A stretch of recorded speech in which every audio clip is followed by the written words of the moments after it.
Welcome to Wednesday, our third day in the walk through Holy Week, using Borg and Crossan's book, The Last Week.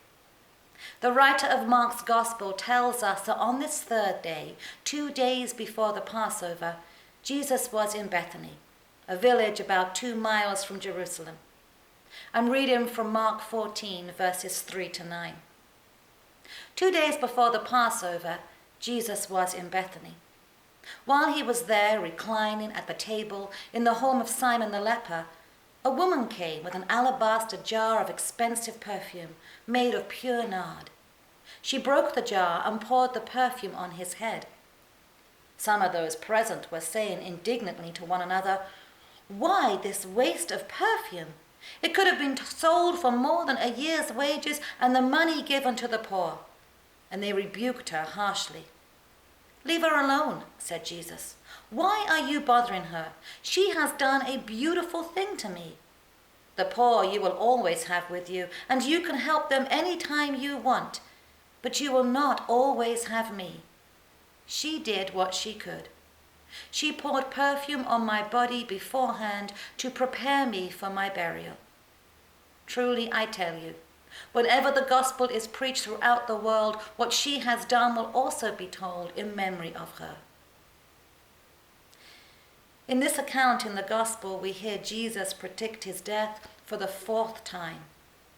In Mark 8, he told a crowd to take up their cross and follow him. In Mark 9, he told the disciples that the Son of Man was to be betrayed, killed, and will rise again. And again, in Mark 10, on the road to Jerusalem, Jesus predicted to the disciples the events of his death and his resurrection.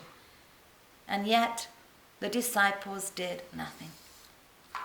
Now, this unnamed woman uses expensive and extravagant perfume to anoint Jesus in a way that a body is anointed before burial.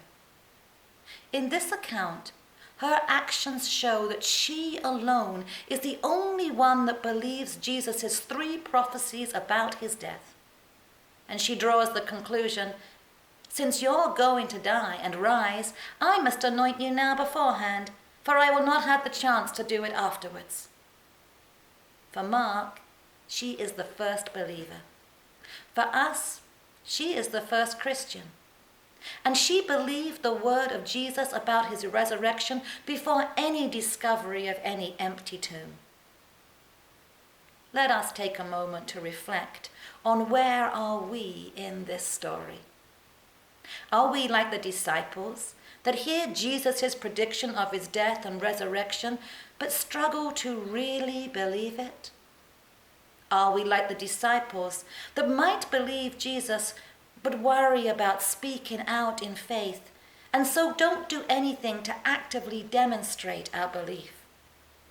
Or are we like the unnamed woman, who believes without seeing, and who openly demonstrates her love for Jesus despite those that scoff at her actions? Where are you in this story? In this time of this crisis of COVID-19, we have the opportunity to be the unnamed woman, to speak out in faith, and to be people of hope, a hope that comes from knowing and believing in the resurrection. So as you journey towards the cross with Jesus, and as you face the uncertainty of the days ahead, I encourage you to look forward and be the voice of hope for new beginnings. I want to end by sharing with you a poem by a favorite theologian of mine.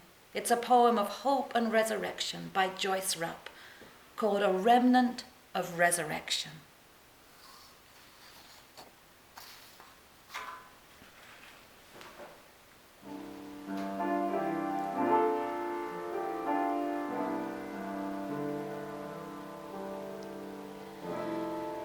The time for daffodils has come. Bunches of 6, 10, or 12, with tightly wrapped buds arrive from warmer lands. Like centennials of invitation, they keep my wintered heart learning and leaning into spring. The directions say to cut at least 1/2 inch off the stem, then place in water and wait for the surprise. Behold, in the early hour of dawn, I see resurrection on my kitchen table. Every yellow daffodil hurrah in the morning, stretching outward in the etched glass vase. But what captures my attention is one small, thin remnant voluntarily discarded beneath the smiling daffodils. This dry, transparent cover, a cast-off tube of protection, once concealing a fragile bud, conveys the price of blooming. I pick up this remnant of resurrection, and I hold it for a long, silent time, wondering what soul shroud of mine needs to be unwrapped before I too am blooming.